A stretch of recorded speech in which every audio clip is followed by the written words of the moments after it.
Okay, thank you, Gavin. On my way to work this morning, as I was coming in on public transport, I pulled out my mobile phone, like most people do, and I started to, look at the news. I took the opportunity to try and catch up with the day's news. And I saw an article this morning on the ABC, on my ABC app on the phone, and the title of the article was "My Phone is Spying on Me, so I decided to spy on it." And I had started reading this article. It's about the author who is going to start intercepting the communications from his mobile phone and his laptop. And he says he's going to do that for a week, just so that he can see, where or what messages his phone is actually sending out to perhaps unknown recipients, or at least unknown to him, of those messages about where he is and what he's doing on his phone. And I'm not exactly sure, how he's going to do that. In the article, he talks about he's got some special software and whatnot. But I just thought it was an interesting article because it kind of just highlighted for me yet again about how much the business landscape has changed over the years and how much data is being collected by, about each of us and by the businesses that we actually, work for. As a commercial lawyer and in helping businesses grow and navigate, this changing business landscape, I've been lucky enough to work with a whole heap of clients over the years who have been at the cutting edge of technology. And I've seen, those clients develop new products and new business methods, and create new distribution channels. And as a result of that, I've been lucky to, I've had to think about the risks that those businesses are faced with and think about, ways of trying to mitigate those risks. So in this formal part of today's session, what I thought I would do is, if I can flick on to the next slide, is first of all just talk about some of those main risks. Some of the main risks that I see from a legal perspective when you're dealing with businesses in the digital world. I'll then try and lay a bit of a framework just to give us a basis for the discussion, because one of the biggest areas around risk is going to be around data. So I'll just talk a little bit about the legal framework that affects privacy in Australia, and then talk about some of the recent changes. There's been quite a few changes, particularly this year, and I know that there's some changes coming up in the future that affect data and the way that businesses collect and store data. First of all, the main risks. The first risk, I'm really just going to talk about three risks. So I've bundled them into three areas. The first one just being data sovereignty. And data sovereignty is really just about the location and use of data. And it's really just a sort of highlighting the fact that you need to know where your data is being stored, because it's where your data is being stored means that it's likely to become subject to the laws of that country where it is being stored, and so that's a very important thing. And I think a lot of businesses often will engage with either online services without necessarily thinking about the location of the data. Next one is reliability and liability. Reliability, there I'm just talking about the reliability of the service, obviously, service levels, security, compliance. And so, a lot of people, sometimes a lot of businesses aren't necessarily thinking a lot necessarily about the reliability of that service provider, what kind of service levels, how often, not how often, what's the availability of that service, if you go online. They don't necessarily inquire or do any due diligence about the security. They don't necessarily think about the changing regulatory environment and what happens if will that service necessarily meet their compliance requirements that they have within their own business. More importantly, who's liable when things go wrong. It can be really difficult, particularly for small businesses or emerging businesses, to have any kind of say or leverage in with an online service provider around liability. So you just need to think about, you know, if something does go wrong, well then, you know, what steps do we need to take to mitigate that, or how can we get out of the contract? Which brings me to the next sort of main risk, which is exit. So a lot of people enter into agreements with online service providers, but they're not thinking about what happens when you want to exit that arrangement. One of the most common things, I guess, that I try and get people to think about before they sign up with online services is thinking about the data. You know, who has ownership of that data? What does the contract say, or what do the terms say about ownership of data? How are you going to get that data back when you want to exit the business, or what format is that data going to be in? Is that data portable? Is it something that you can easily take from one service provider and then transport it or get it to another service provider?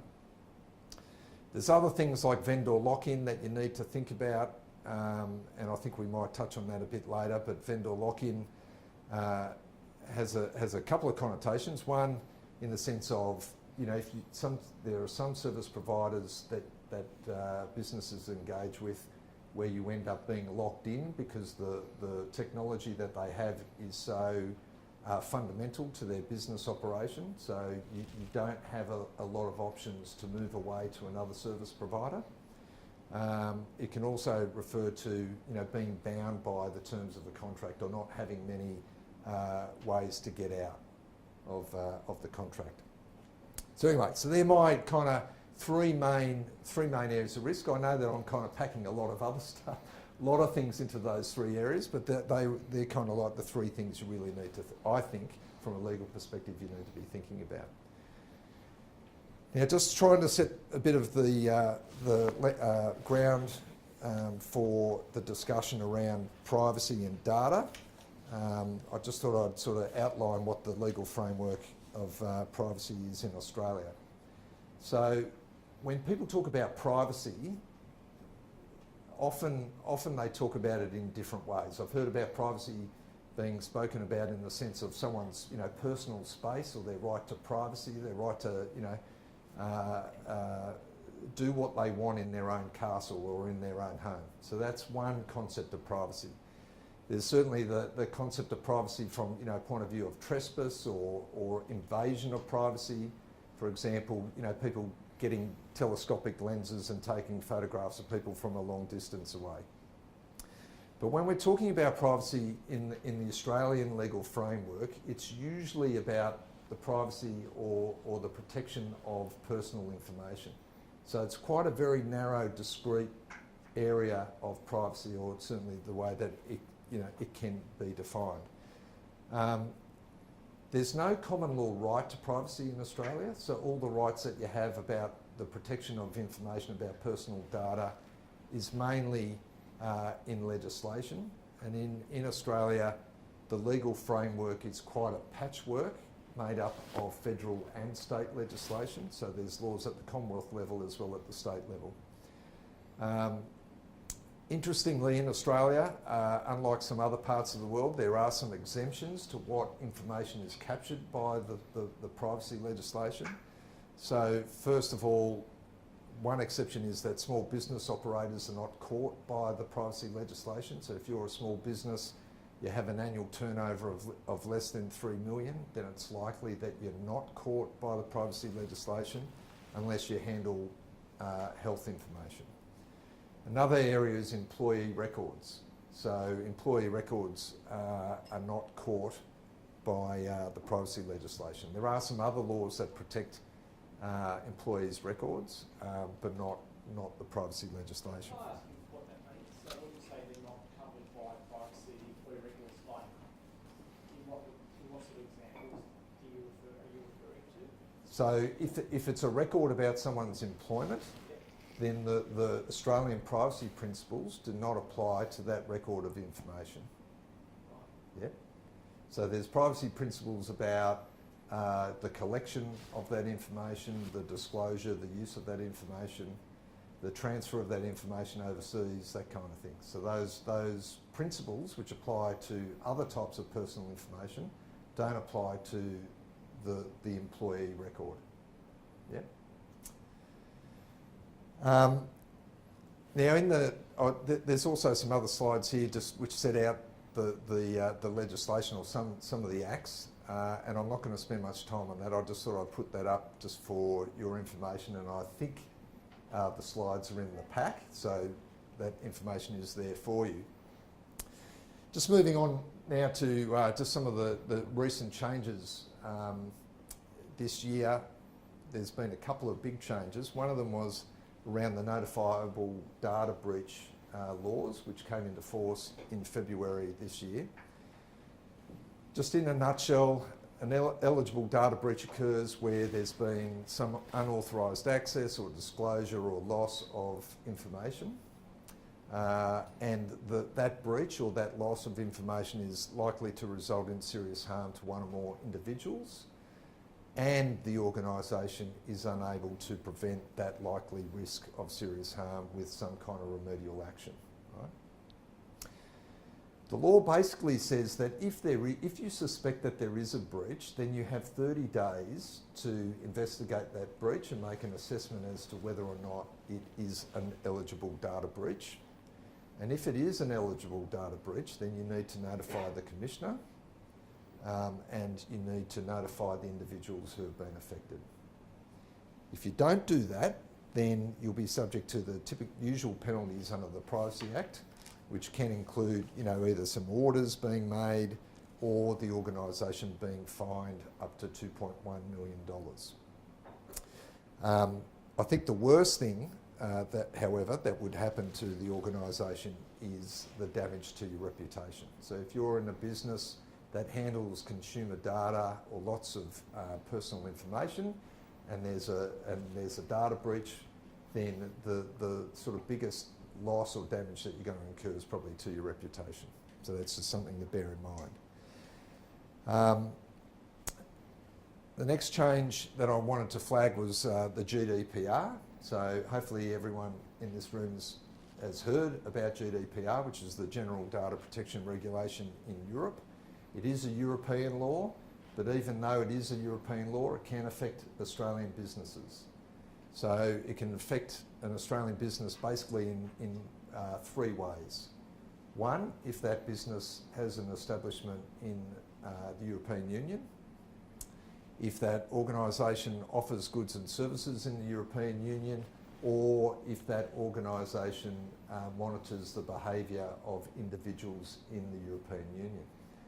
Now, just looking at each of these in turn, I'll just expand on these a little bit. So when we're talking about whether or not you have an establishment or a business has an establishment in the EU, it's not just about whether you have a subsidiary or you have an office. It could include having a sales representative or someone who's representing that organisation over in the EU. When we talk about offering goods and services, that can happen by the internet, so it can happen online. So a lot of businesses will offer services online, or one of the benefits actually of being a business in the global economy that we have and on the internet is the fact that you can get customers from all around the world. Now, just because you have a website which is available or accessible by people around the world doesn't mean that you're offering goods and services in the EU. But if your website is directed towards consumers in the EU, for example, it might have something which says that you will deliver goods, to the EU, or you have that option for shipment to the EU, or you might offer or show pricing in euros or that kind of thing. Well, then you would be taken to be offering goods and services in the EU. The next one, which is an area where a lot of people do get caught, but unexpectedly get caught, is about monitoring the behaviour of individuals in the EU.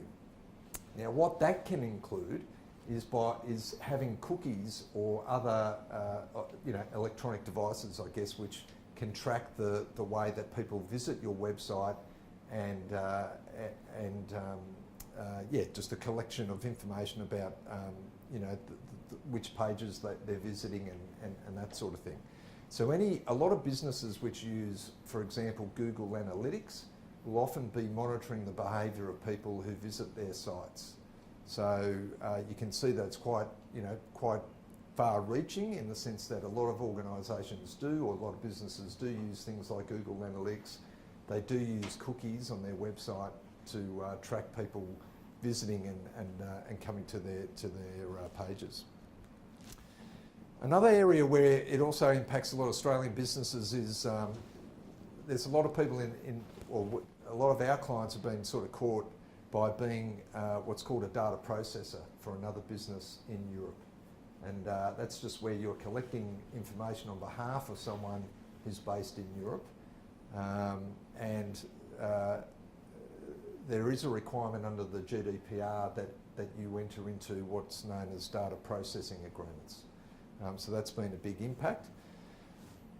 The GDPR is more stringent than the Australian laws, and there's things like the right of erasure, right of portability, and other things which we don't have in Australia.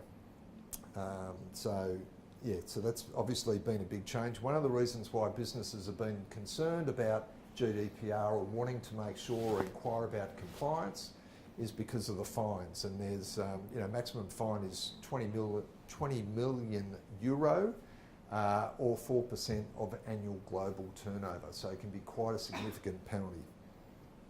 The other thing I'll just point out about the European laws is that exemption for small business that we have in Australia doesn't apply to businesses in Australia that are caught by the GDPR. So you can be a small business in Australia that doesn't have to comply with the Australian business law, the Australian privacy laws, but then you may be caught by GDPR. And just lastly, really quickly, I just thought I'd mention the consumer data rights. This is something that has been bubbling away for a while now, but more recently there has been a bill released about these consumer data rights. It's effectively going to be a right in respect of, at the moment it's going to be rolled out perhaps in July 2019, and it's a right for consumers to their data.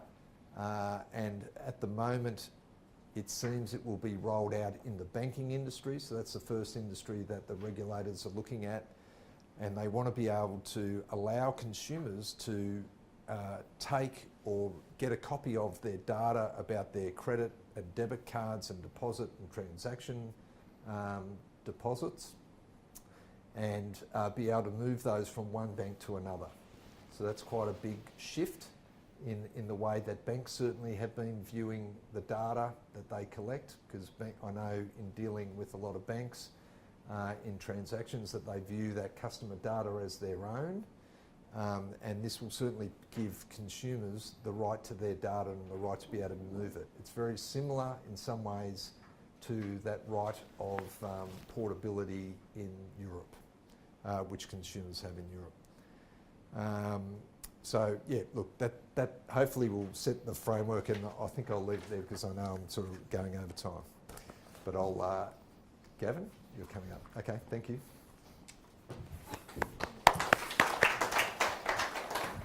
Thank you, Michael. Thank you for setting the scene in terms of the legal framework. Now to say something about some of the more practical and technical components of the background framework. We'll hear from Peter de Gunst from Takala, who's the Managing Director there, as I indicated. Takala is an Australian-based provider of innovative ICT solutions and management. Peter held a variety of consulting, sales, marketing and operational roles in the technology industry over the past 20 years before becoming the MD of Takala. And Peter views technology as a powerful enabler of business success when harnessed in the right way. So let's hear from Peter about how you can do that. Thanks, Gavin. You got the script from the bio correct, so thank you. Yeah, I think we've heard from Michael, I guess, just to give a bit of a legal framework to what's going on out there over the last few years. I'm going to take a slightly different approach and just try and level set a little bit about what we see in the industry in terms of digital transformation, digital disruption, whatever words, marketing buzzwords you'd like to use there, but effectively what it comes back to is we're all going online, we're all digitising processes around our businesses. So the way that I'll, I guess, frame that is the way that I like to kind of talk about it is this concept of the digital or information age. So everything's online, all your data is in all sorts of locations around the world. Businesses are going global. There's all of this kind of, I guess, underlying trend, which really can be seen as another kind of industrial revolution. That's the way that I like to look at it. And I think it's really evolution in regards to the way we do business, particularly looking at the audience that we have today. I'm not going to talk to, I guess, the traditional kind of startup version of this, I guess, concept in terms of opening a new business or starting a new area or trying to disrupt a particular industry. Everyone talks about the Uberization of everything, and I'm sure if you've been to events, you're bored to death of that. So I really kind of don't want to talk about that today. What I think it fundamentally boils down to, why businesses are moving to the cloud and why businesses are moving online and why we're sort of having some of the associated issues with that transition and transformation is actually really quite simple. So for the most part, we see a number of, I guess, recurring themes. And I'll just preface that by saying that as a business and in my own career, I've worked pretty much across all industry verticals. Takala has a range of clients, from very large government organisations, large enterprise corporations, SMEs. We do have startups. We work with startups, over a number of years. So I feel like we get to see a really good spectrum of the Australian market. And we kind of see some very consistent things in terms of why people are doing what they're doing. So if I talk about the cloud transition and transformation first, the general consensus has been that that's been about cost. I don't necessarily agree with that. Sometimes there is a cost saving going to the cloud. That's not necessarily the case. And it's also not necessarily the reason why people are doing it either. So I think it boils down to a couple of very simple things. One is effectively efficiency. So how can you do things better, faster, smarter? That sort of thing is usually the driving force to change. People are looking for agility. So I think the world is moving very rapidly. The market is moving very rapidly. The technology is enhancing very rapidly. So we tend to sort of see people wanting to position themselves to take advantage of that, even if we don't necessarily know what that means. In 3 years' time, we are looking at not making technology decisions that we used to make. Lasted 10, 20 years. We're now looking at a spectrum of, well, if I'm going to change my major piece of software that runs a particular division of my business, I can pretty much expect that I want to do that and I want to have that executed within sort of 3 to 6 months. And I'm not necessarily committing that software platform is going to endure for a very, very long time. So that's, I guess, the major really driving force that we see. The challenge that we see is there's not necessarily a very consistent strategy across the entire business as to how that's going to play out. So I think we talk to, I guess, the lens of risk. I'll cover that off in a minute, but that's one of the challenges that we see. So in terms of an actual aligned business strategy with a technology strategy and all of the spectrum of things considered, including security and risk and compliance, that has generally been an afterthought to some of these cloud projects that we've witnessed. So they may move into it with a particular advantage or business case, and then security and risk has tended to be an afterthought. It's also worth mentioning, I guess, as an industry, we've been a bit behind on that as well. So if you look at, I guess, the security compliance elements of it, the maturity of the cloud market is now there or catching up in most of the large providers, but it's still not necessarily there in a lot of smaller service providers. So there is an assumption that we see in a lot of the business cases or in a lot of the boardroom discussions that says we've put a particular service into the cloud or a particular set of data, our customer data, and we trust that service provider will look after it and has all the appropriate compliances and security controls, and that's just not necessarily true. We see that from a couple of different sides. So we provide services in that fashion, but we also do a lot of security work where we are coming in and doing audits or coming in and doing the forensic discovery after something's gone wrong.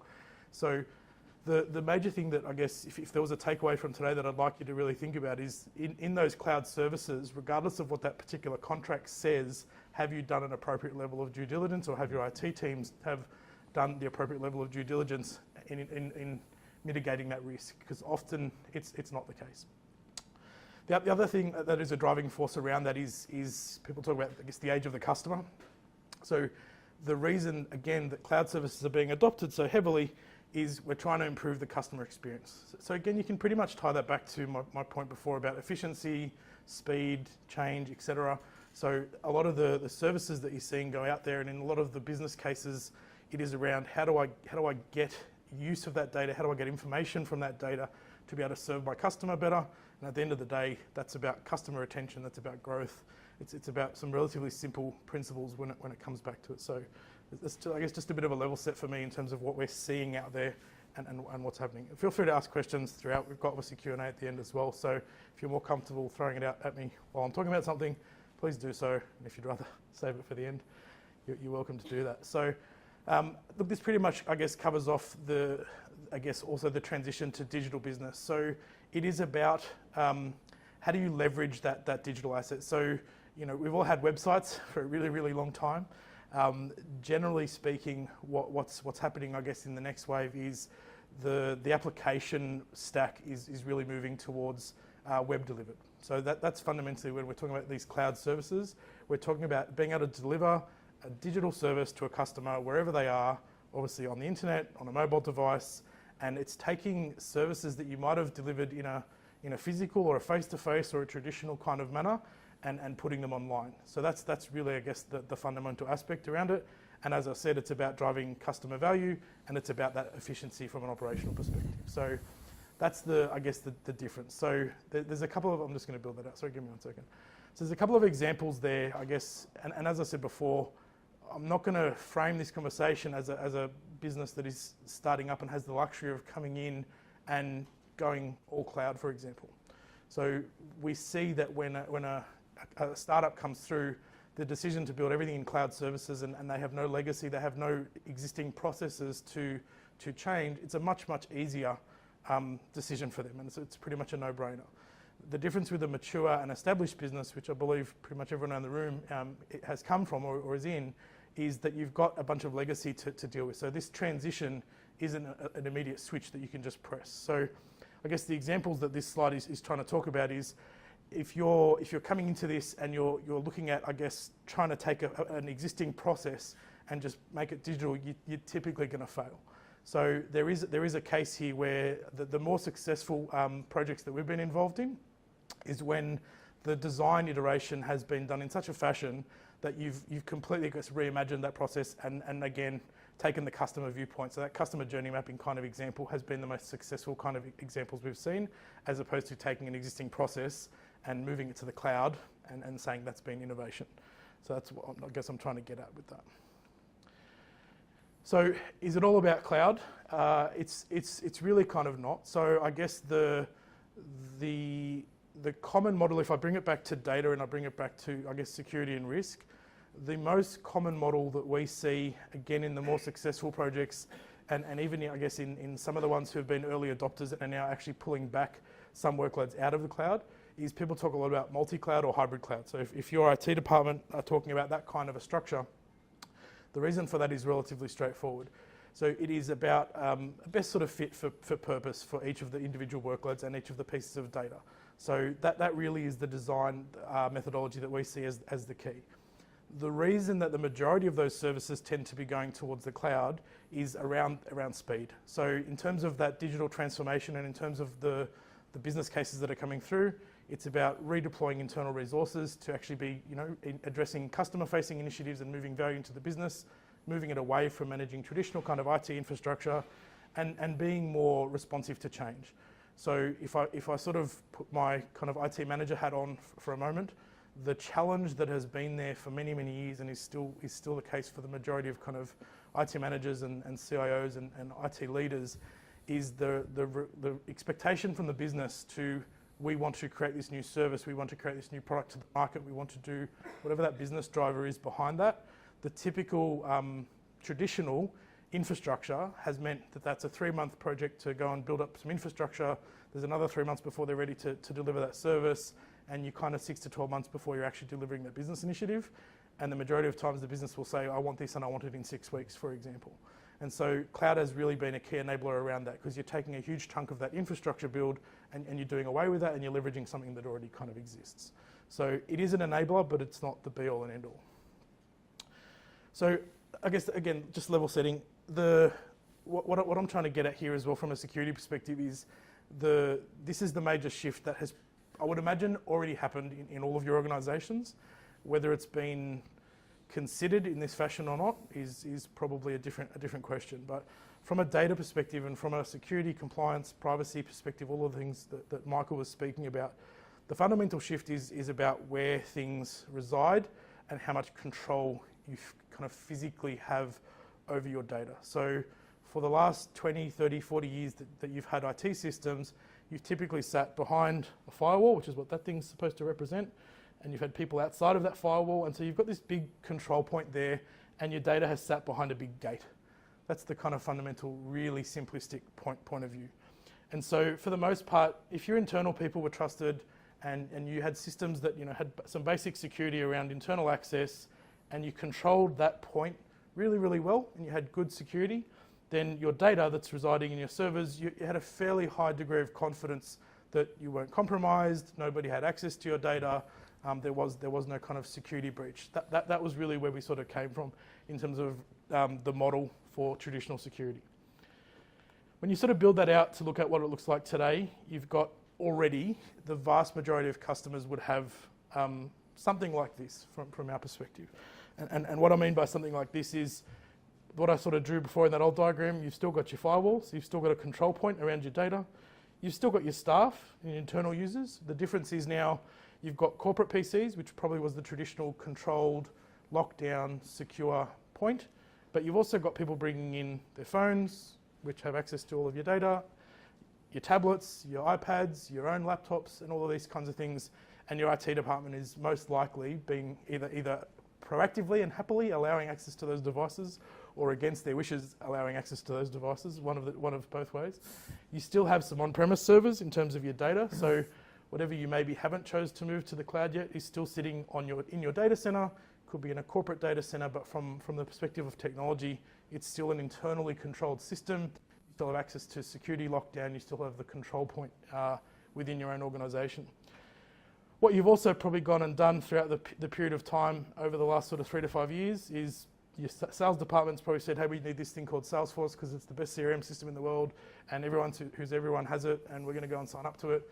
And you've instantly moved data into the Salesforce environment, and you've moved very sensitive data into the Salesforce environment. So you've moved your customer records, you've moved personally identifiable information, so email addresses, in some cases credit cards. You've potentially moved some very, very sensitive data into the public cloud.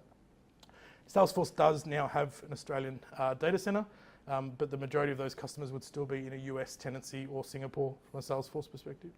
You've probably done the same thing with Office 365, or maybe if you're a Google house, you've used G Suite, and so you've probably moved your email. So I would say, again, the vast majority of customers that we deal with are either already using Office 365 in some capacity, or certainly have plans to do so over the next sort of 12 to 24 months. That is becoming the de facto standard for how to deliver email in most corporations.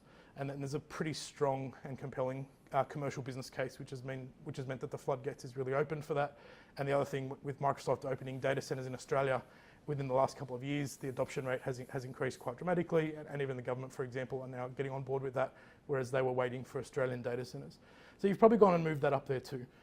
So if you now think about your email system and you think about the data that is contained within an email, so things that people attach to it, application forms for whatever products and services you provide, photocopies of or copies of their license, their passport. Again, you've got sensitive data living in a system that is outside of your own control from a sort of technical standpoint. Your service provider has control over the data and the security and compliances of that. So you're relying on their capabilities to provide that. You might have done the same thing with some of your servers. So acronyms, IT wouldn't be a IT slide without acronyms. Infrastructure as a service, platform as a service. So infrastructure as a service is effectively renting a virtual machine, so renting a virtual server on a cloud provider's environment. The two sort of major ones in Australia is Microsoft Azure and Amazon Web Services, so AWS is probably what you know that as. And then there's literally hundreds of service providers out there that would provide an infrastructure as a service type of environment. Platform as a service is when you're basically buying infrastructure as a service plus some application stack on top of that. So A good example of that might be something like your database system. So whereas before you used to have your database on your on-premise servers and you'd have your data residing in that, typically these days a sort of platform as a service database is really cost effective. So it's driving people to move their data, again, outside of the four walls. So the reason I highlight that in terms of, I guess, what we're talking about today is you're moving it from outside of the firewall and you're now getting into this, or probably are already into this environment where your data is in multiple locations and you're potentially losing touch with where that is. So that's kind of what it looks like in terms of that distributed model. And obviously you've also got data flowing from all of those platforms, which is another consideration, because every time that data flows between those systems, you have a potential breach and you have something that you need to worry about from a control point perspective. This is just to confuse you all. The very simple reality of this is actually a real customer data map, and this really looks at it from an information flow perspective. So if you go back to, I guess, that slide, that's from a system perspective where your data is flowing in and out of. This is from a kind of human touch point perspective.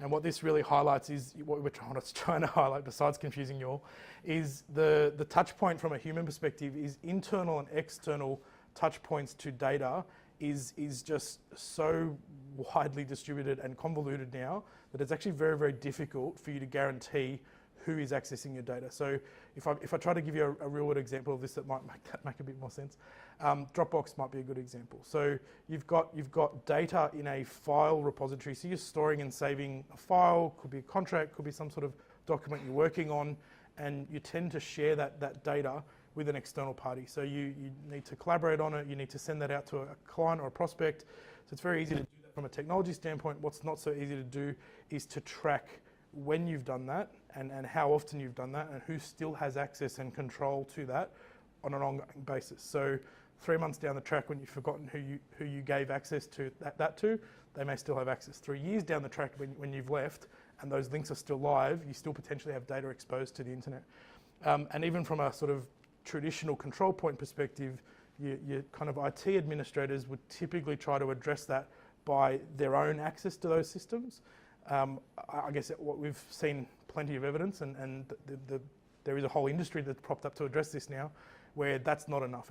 It's actually not. You don't have a sufficient level of control and visibility from an administrative perspective for your IT leader to stand hand on their heart in front of the board and say, I can guarantee that nobody has access to our data.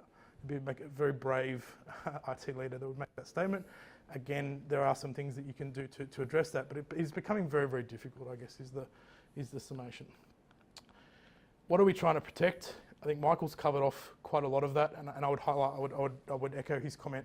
The biggest one we see in terms of what people care about, so in terms of we've been involved where there have been some breaches, we've been involved in the forensic, I guess, discovery around what that breach entailed, how it happened, where it came from, what data was compromised, and obviously giving guidance and advice as to, from a technology perspective, not a legal perspective, giving guidance as to whether that constitutes a notifiable breach. The reality of, I guess, the board conversations that we've seen is the dominant concern. They're a bit worried about the personal fines. That tends to get their attention. They're obviously worried about the corporate fines, but the reputational damage is the key one. So that would be the one that I would highlight. But it is worth considering. I think one of the questions that we're going to talk about later as well is intellectual property, how you're protecting that. So there's a very strong commercial protection perspective you need to consider. Obviously, Michael's talked about Privacy Act, and the other one would be, I guess, commercial advantage. So, competitors getting access to your information would be highly detrimental.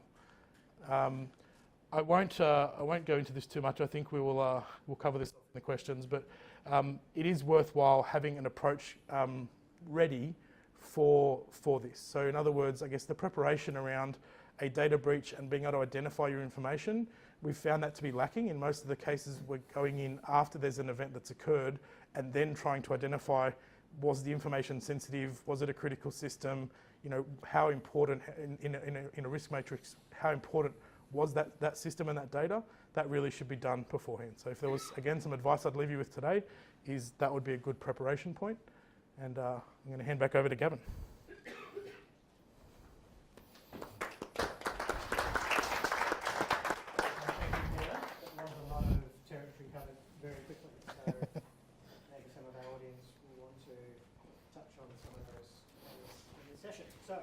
kick off the Q&A with this question. I might throw this over to Michael. Can you tell us from your perspective, Michael, what business's reaction to the mandatory data breach reporting has been? Sure. And it's funny that you asked me that question because I have a report in front of me. Not that I knew that that question was coming or anything.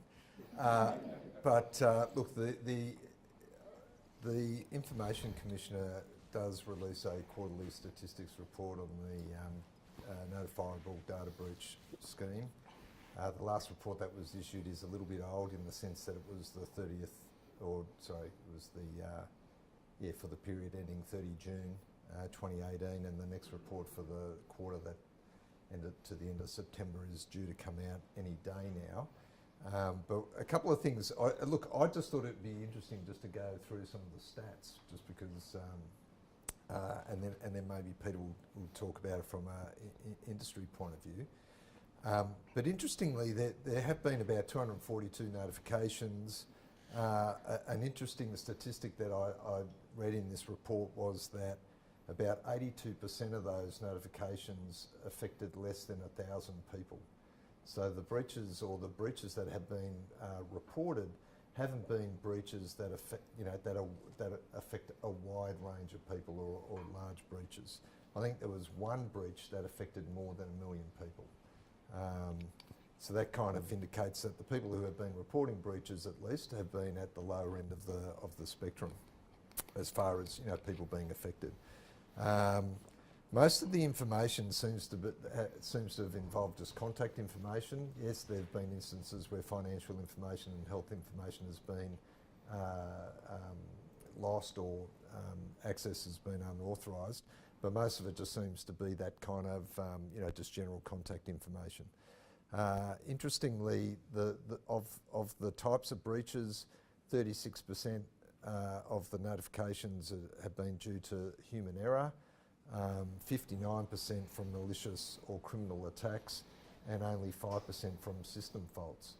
So I guess the key thing there, of course, is that 60% coming from malicious attacks, which are obviously cyber attacks, ransomware, malware attacks, hacking, those sorts of things.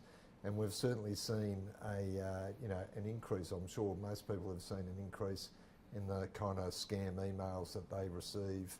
I just got one this morning, actually this afternoon, saying that our exchange, so our email exchange, there was a holdback of some emails, and it wanted me to click on a button, to release those emails. And I could tell, from the email address that it hadn't been sent by our IT team.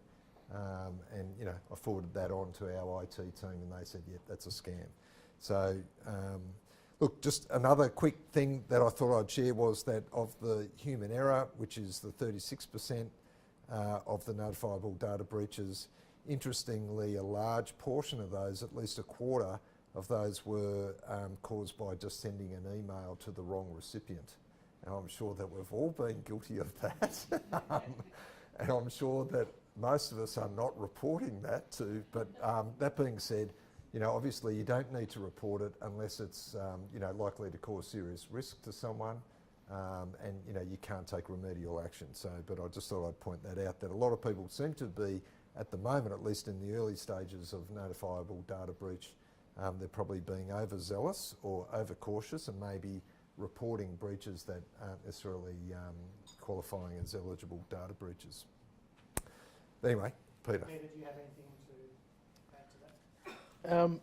I'll go with audience participation to get them warmed up for you, Gavin, before they start asking questions.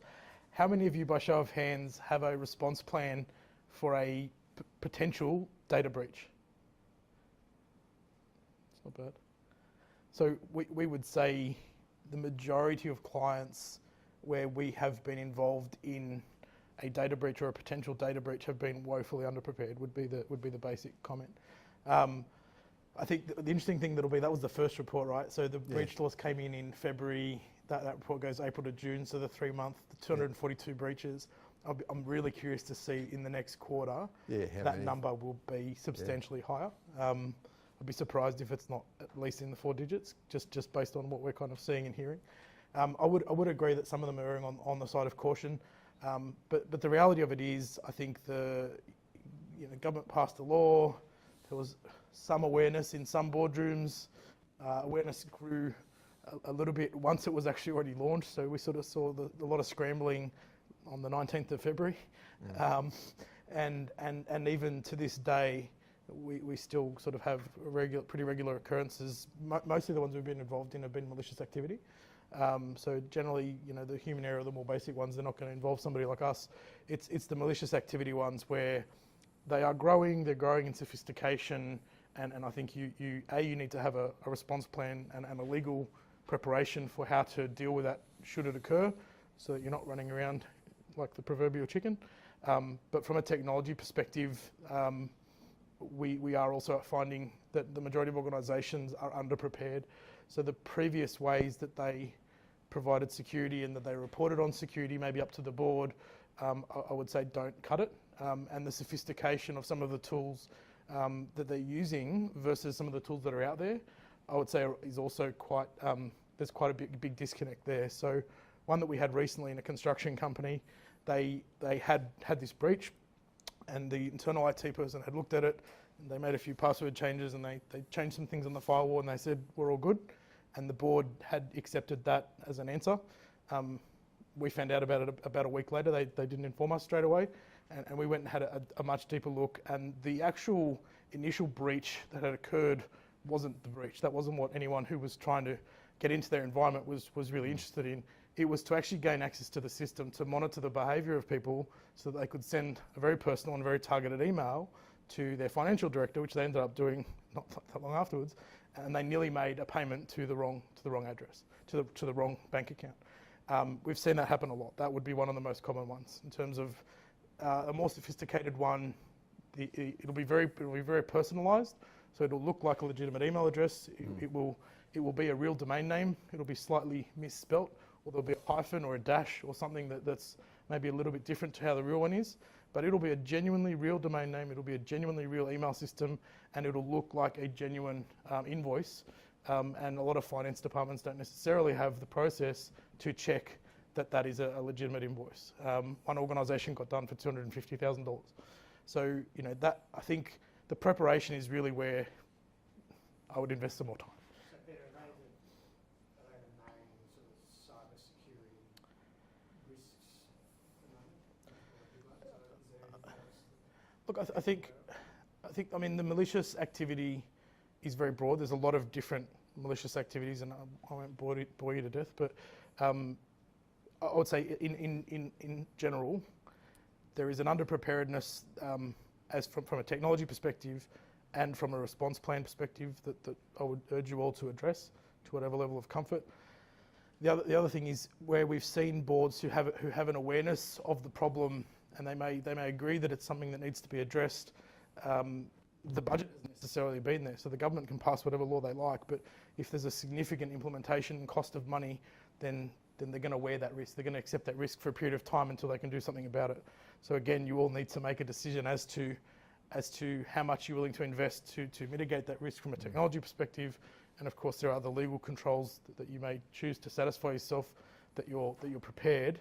But yeah, I think the budgeting to address it has been, again, relatively lacklustre. Okay, thanks, Peter. Before we go to the floor to take a question, I should say we did actually ask registrants to put forward any questions they may have before the session. We've got a few of those, so I'm going to put one of those to Michael now. And this is the question. I would be interested to know where a business stands if a staff member steals a copy of the client database as they leave the business and subsequently use the information. Would this be a breach of the client privacy as they did not give permission for the information to be used in that way? Okay. Okay, so I might try and break this up into a couple of things. First of all, if an employee takes information, confidential information, or a client data, the customer database from the business, well, then that's going to be in breach of their employee obligations, and the employee will, I guess, be in trouble because of that, and you'll be able to take action against the employee. From the employer's perspective, I think it really just depends on whether or not the employer had complied with the Australian privacy principles and our privacy legislation. So I'm assuming that this is information that is about Australian customers, and they're just bound by the Australian Privacy Act. And if that was the case, then in Australia, our Australian privacy principles are principle-based. A lot of the principles are about, taking reasonable steps in the circumstances or taking action that is reasonable. So as long as the employer had put in place or had taken reasonable steps to make sure that the information was secure and, protected, the fact that an employee, found a way to get around that or steal the information doesn't necessarily mean that the employer is in breach of the privacy law. I think that's probably what I'd say. Thank you. Are there any questions from the floor? Question about the reasonableness that the employer, the company, the APP entity should take. Is that reasonableness from the perspective of the employer, the company, or reasonable from objectively anyone? No, well, you do take into account the circumstances of the business. So obviously the steps and the processes or the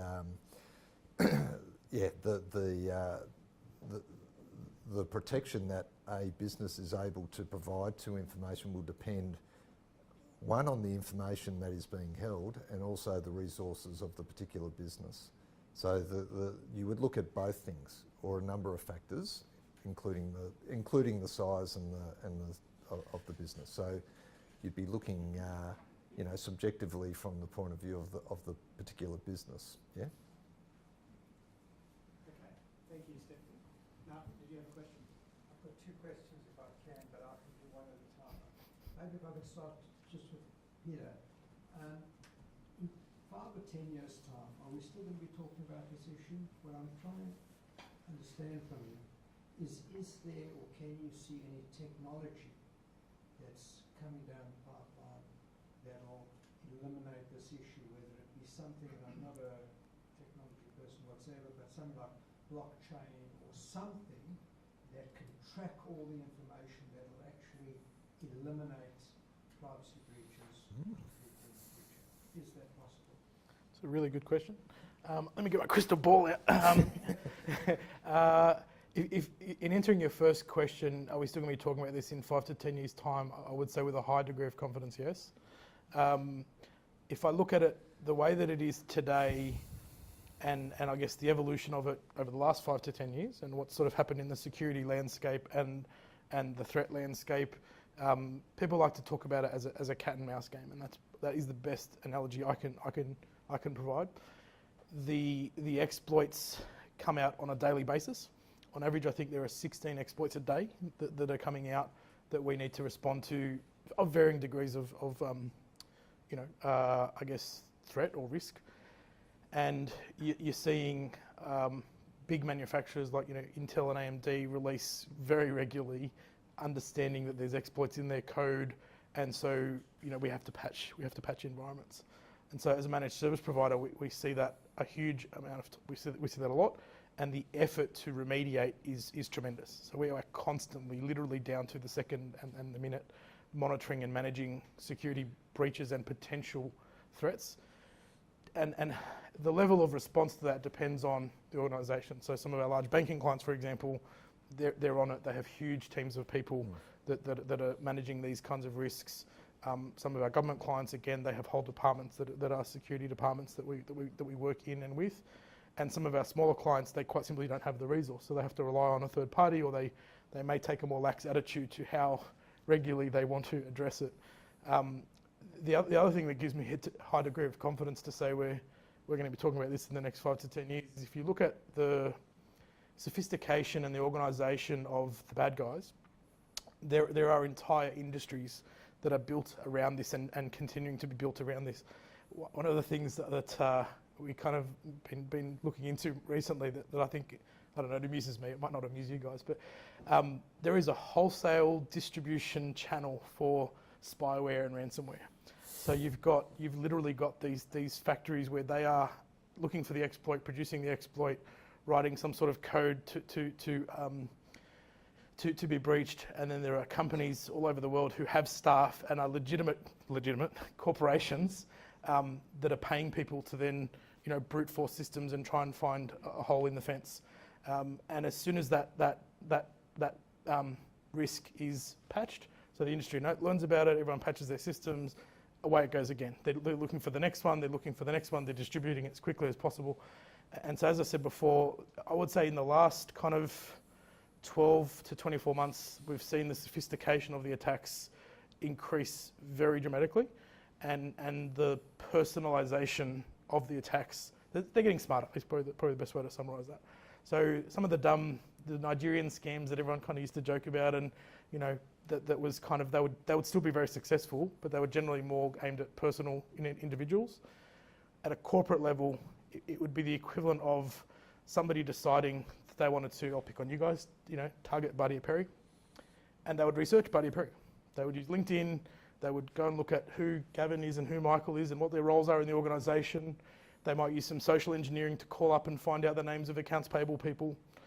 They'd literally draw an org chart of your organisation, and then they'd start attacking. And they'd try a couple of different things, and they can make phone calls. Email is obviously the most common asset, and malware is the most common way to try and get in. So try and get into that system, try and learn some more.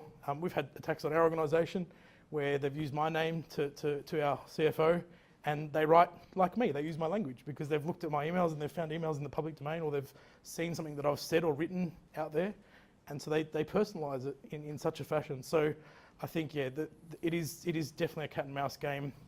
There are tools out there that are, I guess, kind of the leading edge of that market space. Some of those tools, they're called cloud access security brokers. So another acronym for you to all learn, CASB. If you hear CASB, that's what that means. You will hear your IT department say CASB if you haven't already. But it's fundamentally one of the major tools that addresses that diagram that I drew up earlier, how to kind of ring fence your data and how to see what's going on where it's not inside your parameters. That would be one of the more emerging tools. That tool is probably in sub 10% of the businesses right now. It's something that's starting to be deployed, starting to be budgeted for. That would be an emerging technology, but as quick as the industry can be to bring out these new tools and get better, the bad guys are doing the same thing. So it's this investment war as to who can roll it out quicker. So yeah, I think it'll be for a long time to come. You've been talking a lot about organisations protecting themselves there. One of the questions we had submitted before the session was this, which sort of takes similar concept, different angle, I suppose, is looking at mitigating risk and transferring confidential documents and information, and the safest way to secure information and transferring it via the internet. So rather than looking at the organisation itself and protecting itself, is what are the considerations when transferring sensitive material? So again, it's kind of from a technology perspective, it is a fundamental rethink of how you protect yourself, which again is why I sort of put that diagram up earlier. It's about understanding that the ship has already sailed. People are already using cloud, data's already out there. You might still have a data center and you might still have a computer room in your organisation, but whether you know it or not, there is data out there, whether it's official or not. So whether it's a company sanctioned platform, whether your IT department has officially deployed it and it's all done the right way or not, your staff will have found ways to do their job better, quicker, work from home, do all these things. So to address the question, it's actually a fundamental rethink. If you actually approach it from the fashion of, I'm not going to lament something that has already happened, I'm going to look at what are my assets, what am I trying to protect, what's the most important ones, and what is the value of that data, how confidential is it, what is the risk of it, and then come up with a strategy that is structured in that fashion. That is, I'll use the overused term, best practice. That is best practice. If you can look at it that way, so you look in that example where emailing data out. There are tools like data loss prevention tools, and there are tools like CASB tools. So that will track that file no matter where it goes. And it can report on who opens it and when it gets opened, and you can control access parameters. They call it conditional access. So a really simple example of that would be, if I'm sending something to Michael, and Buddy Perry's got a system set up that says, I expect Michael to open that in the office or maybe from home, and they kind of know the geographic regions that he normally opens that from. But all of a sudden there are 5 open attempts from China, and I don't expect Michael to be in China, that can automatically block that. Or you may just choose to flag that. There's this whole bunch of conditional access where you can protect the asset itself. So you're not worried about who you send it to anymore. You accept that Salesforce holds your data, Microsoft holds your data, various other platforms hold your data, but you set up systems to watch what happens with that data. And that's the best way to deal with it. You can't, you need to be able to do your job. You need to be able to serve your clients. You need to be able to send that data out. So I think trying to stop that is silly. It's the way a lot of IT departments have approached it. It's wrong. If you approach it the other way around and you say, what are we trying to achieve? That there are tools out there that are more modern, and they kind of realise the landscape we're in today and where we will be in 5 or 10 years, and they're designed to protect the actual asset. So I don't know if that answers, hopefully that answers the question. Any other questions from the audience at this point? So during the breach investigations, two questions. One, now we are in a globalized environment, and then a breach investigation definitely deals with cross-border data flows, and then how challenging is and what is the current state of affairs in dealing with such issues. That's my first question. Yep. And then, Go with that one first. Do you want to take that from a legal perspective first, and I'll go tech? Sure. Okay. Well, I'll try. I mean, from a legal perspective, GDPR and the Privacy Act deals with trans-border data flows. One of the things that you normally need to try and do is just make sure that the person who's going to receive that information, if you're sending it outside of Australia or the other way, that they're dealing with it in accordance with the compliance regime that you're bound by. So if you're an Australian business and you're sending information, say, to the US or to Europe, then you want to make sure that they're going to process that information, store it, use it and whatever, in accordance with the Australian privacy principles. One of the big changes with the GDPR has been that the European laws are probably the most stringent as far as obligations and requirements around personal information. And one of the requirements is that if you're a processor of personal information, say in Australia, of information that's come from Europe, then there are very strict guidelines about that you can only use and process that information in accordance with written directions from the data controller. We've just seen a floodgate of new types of agreements that need to get entered into between parties that handle information on behalf of other people, data processor agreements, data protection agreements, just to make sure that those organisations that are receiving the information, handle that information in accordance with the relevant regulatory regime. That doesn't really answer your question from a security point of view, but so I guess, Peter,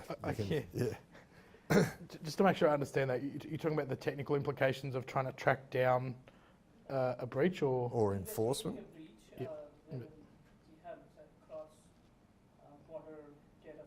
Yep. Interjurisdictions Yep. coming into picture. Yep. So I think it's getting complicated, and it is complicated. It is very complicated, yeah. So what is the current state of affairs in dealing with such issues? So I guess the first comment I'd make is there is no perfect answer to that question. There's no perfect technical solution to it either. So in terms of, I guess, your ability to investigate something and draw a conclusion, there are a huge amount of variables to that, and of course one of those variables is access to those systems. So when it's an internal system and you've got logs that you can investigate, and we can replay things, and we can We can do a bunch of things there. We can have a very high degree of confidence as to what has happened and what data has been taken or impacted or whatever that case may be. When you start to, and I guess if I talk about broadly speaking where it's coming from and what's happening, we mostly deal with Australian businesses, but the Australian businesses that have infrastructure all around the world. You can generally, again, where you have control points or visibility points, that's the big restriction. So if I talk about what I said before, the lack of preparation, it's mostly, are there appropriate control points and visibility points? You know, often we go into environments where the log files are overwritten every 24 hours. Yeah. So if you discovered a breach 3 days ago, you're already behind the game. So there's that preparation point will help you as much as you can, but there's no perfect answer to that. Generally speaking, the attacks are coming from overseas places into your systems, and again, the point I was making before about your external service providers. When it gets to an investigation, again, I'll give one we did recently for an education provider. Multiple systems were compromised. So the first compromise was their own internal system, but again, they were watching. So what that then got them was into Office 365. So you've got the Microsoft system, which they didn't have logging or any auditing turned on that. So we had zero visibility. And you can ask Microsoft whatever you want to ask Microsoft, they will give you no information. Even if you're a very, very large customer, the amount of help they will give you on a security breach will be very minimal. So that was impacted. There was another system that was impacted, which was a software as a service provider, relatively small software as a service provider. So they had no logging. They couldn't tell us what was accessed, how many times it has been accessed. And so the response to that was you had to go very aggressive, change passwords for everything. We made a lot of changes to the systems to give them confidence that they were no longer in once we had blocked people out. So the restriction comes back to the control points.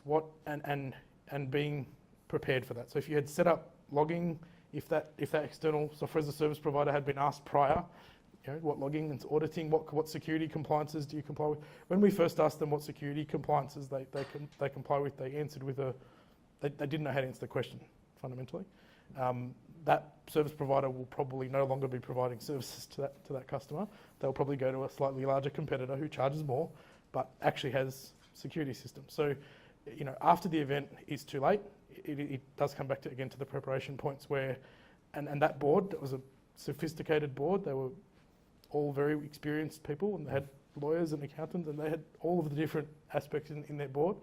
But there was an assumption that their service providers were doing the right thing and complied to all the appropriate regulations. I witnessed some of the email chains where they said, "Do you comply to this?" And they just said yes. So they lied. So they didn't go a step further to say, "Well, prove it. Mm-hmm. What attestations have you got? What evidence can you give me? What is your process?" So the more mature buyers, they don't ask, "Have you got ISO 27001?" They ask, "Show me your certificate of compliance and when you last, certified." So, there are ways you can set yourself up to be prepared. Thank you, Peter. We'll need to finish up shortly, so I just want to ask at least one more question that we had from an audience member before the session. So can you tell us a little bit about the risks that mobile devices pose to workplace in terms of digital security, and what you see in terms of mitigating that risk? So I think mobile devices, they generally carry very similar risks to other devices. So your laptop and your desktop. The difference is obviously the portability. So it's the expectation of I can be anywhere in the world really with my mobile device, and if I'm connected to the internet, depending upon, again, the setup that a company has, I could have a huge amount of information on that device. So the portability is one of the areas that I guess causes an enhancement of risk. The propensity for a device to be lost or stolen or something like that. So from a physical perspective, being able to have access that device, being able to that device, having automatic logins, usernames and passwords stored and credentialed in the device, because you normally just click a button and it opens the app. You don't always get challenged for that. So they are a very big leakage point for data and information. And And again, many organisations don't have the appropriate policies, and even if they do, they don't necessarily have them enforced. So what can you do about it? Again, best practice would be, there are some very sophisticated mobile device management solutions out there. They're relatively inexpensive these days. It is one of those things that is, there's got to be some care there, because there is a huge difference between a sort of tick the box, you know, the auditor said I have to have mobile device management, so I turn something on and it really has only very basic capabilities, versus a more sophisticated tool that might be very similar in cost, but actually is very sophisticated. So in other words, conditional access, the ability to enforce policy, the ability to make it easier for you to be confident that you're actually protecting yourself, versus a lot of organisations who we see where they say, yeah, we have MDM. If you go a little bit further into it, they're actually not doing anything about it. So the MDM solutions, the more mature ones, have progressed a lot in the last few years. And the other thing I would say that's starting to become prevalent now is sort of, you know, the mobile device as an attack face. So antivirus for your mobile device, which a lot of people haven't really worried about. Secure VPN for your mobile device, which, you know, hasn't necessarily been mature. So there's a lot of good technology out there. So I have a question. yeah, no, I was just going to add that my understanding is that, and maybe Peter, you can correct me if I'm wrong, but you know, with some mobile devices, you can access them remotely so that they can be wiped and Yep. that kind of So stuff. the mobile device management Okay, software, that's- that would yeah. be one of the functions that it Of provides. that, Yeah, okay, yeah. all right, yeah. Okay. Any other questions from the floor? If we have time. We have time. We have time. Just for a quick one, maybe for Michael. As long as you guys feed me beer, I'm here all night, so it's fine. What is the bank's obligations? Because we were speaking earlier about maybe something with an email scam, you know, a fake invoice that gets paid. It gets paid through one of the banks. And I understand that it's very difficult to get, even if you know, right, you know which account it went to, you know it's a particular bank, they're very unhelpful. Is there an obligation on the banks to assist with a, you know, call it a fraud? It depends on the type of fraud, I think. If you're talking about a situation, and I guess I did have a client ring me not that long ago who said that someone had intercepted or breached their database and had sent a fake email to a customer telling them to change the payment direction, or basically giving them a new payment direction to a different account. I guess the question then comes up about, well, I guess from my perspective, it would be about, you know, has the customer actually paid or not? They've made a payment, but it hasn't gone to the correct account. And I guess you could say that, you know, they should have checked, or that they should, you know, check the payment details. I know that within Bardia Perry, one of the things that we are telling our staff is that, you know, if you're dealing with money and you're getting payment directions, then you do need to ring up and actually speak to someone to check the account. It's no good anymore just receiving an email from someone saying, you know, pay to this bank account. You actually got to go the extra step, I think, now, and ask for, you know, ring up and get on the phone and verify the details. Let's say it was just one payment, $250,000. Yep. And you know it went to an incorrect bank account. Yep. So you know it went to a fraudster's bank account. Yeah, well, you get in contact. Yeah, you do get in contact with the bank, and you notify the bank as to whether or not the bank actually has an obligation to, you know, to refund the money or whatever. I'm not 100% sure. I don't know. Maybe Gavin. I don't know what you. So one other tidbit of advice I would say, and I'm not an expert on this, so if I misspeak, please correct me. But the one example that I know of, there was an attempt on us, and our finance department had that same process. So they rang the supplier on the number that we know, not the number on the email, and we detected it was a fraudulent invoice, but it looked legitimate. Cyber security insurance, I believe, gives you some coverage. I don't know whether that would cover the whole lot, So if that's not been addressed, that would be a big one. The one that I know of where the bank actually went through and did the investigation, I don't know about the liability. The money's gone, obviously, within a second of it hitting the account, and it's offshore and it's whatever else. The liability as to who that falls on. Yeah, I don't know the answer to that right now. Depends on the jurisdiction properly. Think about an Australian bank, one of the big four, for example, and it is fraudulent activity, and you pay to an account. I'm not sure on the answer to that. Yeah. Whether you've got recourse through the bank or whether it's your own problem. Steve? Well, surely the bank would need to be involved in the fraud. If you made a voluntary payment from the They were- bank's perspective Yeah. to a fraudulent account, the bank has no obligation to do anything about that. No. Refund that money. Well, that's what I'm thinking. I'm sort of They- thinking they that, you know, were- if, Reach their own terms to that customer somehow, Yeah. or like. So in the example that I know of, they were obviously involved in the investigation, as were the federal police and whatever else. Whether there's liability there or recourse. I know that the banks do take on some liability for, you know, some types of fraud, like credit credit card, card yeah. fraud and some other things like that. And generally, you know, that's just to ensure that, you know, the public have trust in the system and you know, that they'll keep using it. But I'm not sure about this particular kind of thing. I mean, you know, from my simplistic view, I kind of figure, well, you know, if the person has made the payment to the wrong account, well, they've made the payment to the wrong account. It's that person's problem. And yes, they would get in contact with the bank and, you know, try and do whatever they could. But I can't, I'm not sure whether the bank would necessarily be liable. Yeah, or David? Yeah? It really depends on how the fraud's been committed. So Yeah. the bank, you give the bank a mandate to use your account, allow your account to be used and for money to go in and out of the account. Now, that mandate will have terms and conditions on it.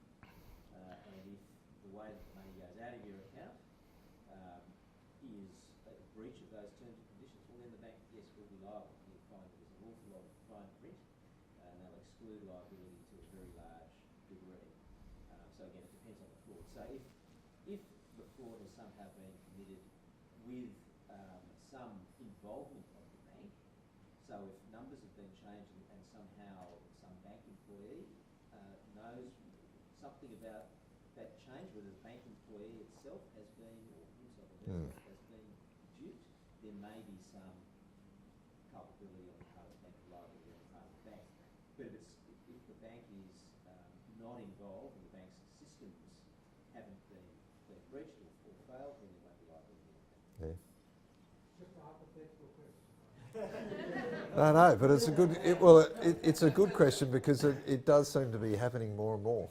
You know, it is a common fraud and a common scam where people do, you know, infiltrate people's email systems and send out those fake emails. So yeah. Now, unfortunately, Yep. we need to bring the session to a close. I know it sounds like, well, I feel like we could keep going for another half an hour or so. So maybe we can have a part two.